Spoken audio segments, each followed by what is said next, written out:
రేమమ్మా నేను చాలాసార్లు వింటున్నాను రా సంఘటన. అక్కడికి ఎవరు వెళ్ళినా కూడా అక్కడికి తిరిగి వచ్చిన బాబతే లేదంట.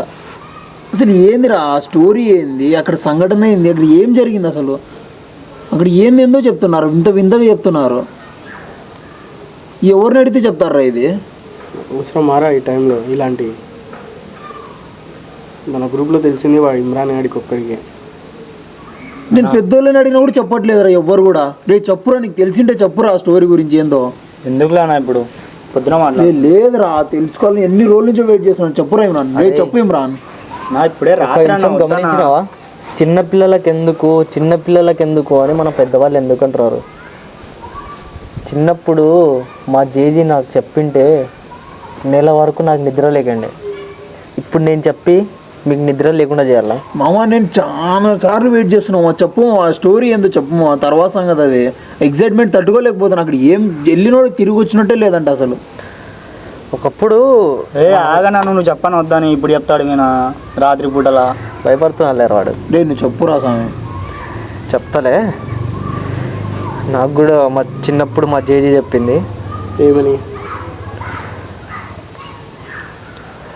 ఒకప్పుడు అంట ఒక మంచి పెద్ద మా ఊర్లో ఇలాంటి పెద్ద పెద్ద ఇల్లులు అవి ఇవి లేకండే మా ఊర్లో. చిన్న నార్మల్గా గుడిసెలు అవి ఇవి ఉండే. ఒక పెద్ద మహల్ ఉండే, మహల్ మా ఊర్లో. ఆ ఊర్లో పెళ్ళి చేసుకొని కొత్తగా ఎవరో భార్యాభర్తలు వచ్చారంట. కానీ ఆ అమ్మాయికి ఆ అబ్బాయి అంటే ఇష్టం లేదంట. ఆయన అని పెళ్ళి చేసినారు. సో మన ఊర్లో ఒకడు రాము అని ఒక అతను ఉండే. అతనికి ఆ ఇంటి పైన కన్నుబడింది. ఆ అమ్మాయికి రాము అంటే ఇష్టం. అక్కడికి పోయిన కొన్ని రోజుల తర్వాత వాళ్ళ ఇంట్లో రాము పనిచేస్తుంటే తర్వాత అక్కడ ఉన్న అమ్మాయి తనకి ఇష్టం లేని పెళ్ళి చేసినందుకు ఎందుకు ఇతనితో ఉండాలి అని అక్కడ ఉన్న పనోడు రాముతో కనెక్షన్ పెట్టుకుంది. అంటే అక్రమ సంబంధం లైక్ దట్. తర్వాత ఓకే అని ఇద్దరు మాట్లాడుకొని ఈ అమ్మాయి వాళ్ళ హస్బెండ్ ఉంటాడు కదా, భర్త, అతన్ని చంపేసినారంట. ఎవరు? ఇద్దరు, రాము ఆ అమ్మాయి ఇద్దరు కలిసి అతన్ని చంపేసి అక్కడనే బూట్ చేసినారు ఆ ఇంట్లోనే. కానీ తర్వాత ఏం జరగలేదు, మంచిగా వాళ్ళకి ఎవరికి తెలియదు.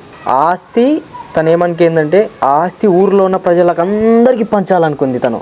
ఆ అమ్మాయి చాలా మంచిదంట, ఊర్లో ఉన్న ప్రతి ఒక్కరికి పంచాలనిందంట. పొద్దున మాట్లాడుకుందామని ఊకుంటూ నిద్ర రాదు రాత్రి. ఆగ్రా చెప్పినప్పుడు ఏమవుతుంది, ఏమైందంటే తను పంచాలని నిర్ణయించుకుంది. ఇంకా నిర్ణయించుకొని అతనితో రాముతో చెప్పింది, రాము ఇప్పుడు మనం పెళ్ళి చేసుకుందాం కదా, నాకు ఈ ఆస్తి వద్దు, నాకేమొద్దు, నేను నీతో ఉంటే చాలు, నాకు ఇష్టం లేని పెళ్ళి చేసినారు, నీతో ఉంటే నాకు హ్యాపీగా ఉంది, నీతోనే ఉంటాను, ఈ ఆస్తి రాసేస్తాను అని చెప్పింది. ఊరిలో చెప్పడానికి వెళ్తుంటే రాము ఏం చేసినాడంటే, వద్దు ఈ ఆస్తి నాకు కావాలి, నేను నీ ప్రేమించిందే నీ ఆస్తి కోసం అని చెప్పిండంట. నిజం చెప్పేసినాడంట. నిజం చెప్పేసిన తర్వాత ఆ అమ్మాయి పేరు ఏమో ఉందిరా, నాకు కూడా గుర్తులేదు. ఆ అమ్మాయి ఉండి, లేదు నేను నిన్ను చూసి ఇష్టపడ్డాను కదా, నువ్వు కూడా నన్నే చూసి ఇష్టపడ్డావేమో అని నేను అనుకున్నాను, కానీ నువ్వు ఆస్తిని చూసి ఇష్టపడ్డావంటే నేను ఆస్తి ఇవ్వలేను, నన్ను ఏమైనా చేసుకో అని చెప్పిందంట. వాడు పక్కనే ఉన్న అప్పట్లో లైట్లు వెలిగేది ఒక గ్యాస్ ఉండేది, లాంతర్.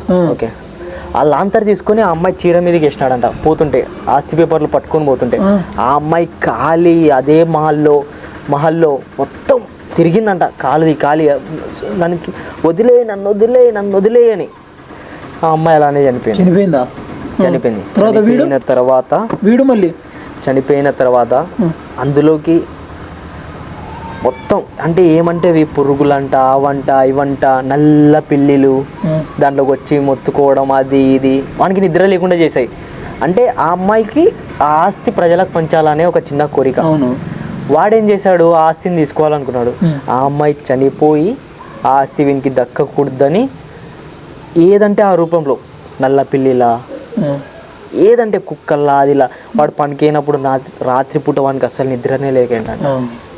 అలానే చేసి ఒకరోజు వాడిని చంపేయాలని చూసిందంట. చంపేయలేదురా, వాడు పారిపోయినాడు ఊరు వదిలి. వాడు ఎందుకు పారిపోయాడు అని నాకు తెలియదు, పెద్దవాళ్ళకు కూడా తెలియదు. ఆ రోజు వాడు ఎందుకు అలా పారిపోయాడు, అది ఎవరికి తెలియదు. వాడు బతుకున్నాడా ఇప్పుడు? వాడు విను చెప్పేది, వాడు పారిపోయినాడు. ఆ అమ్మాయి చనిపోయిన ఒక 6-7 రోజులకు పారిపోయినాడంట. పారిపోయిన తర్వాత ఆ రోడ్డులో ఎవ్వరు పోయినా వన్స్ ఆ రోడ్డులో అడిగి పెట్టి తర్వాత బ్యాక్ ఎవ్వరు తిరిగి రాలేదు అప్పటి నుంచి. సో అందుకోసం అటు ఎవ్వరు వెళ్ళడం లేదు. అది కథ. మనం పోదాం రా. వెళ్ళకూడదురా అంట. చూసొద్దాం ఒకసారి. వద్దు వెళ్ళకూడదు. పదండి వెళ్ళి ఏమైనా చాయ్ ఏమైనా తాగుదాం. ఫోన్ పోంపా.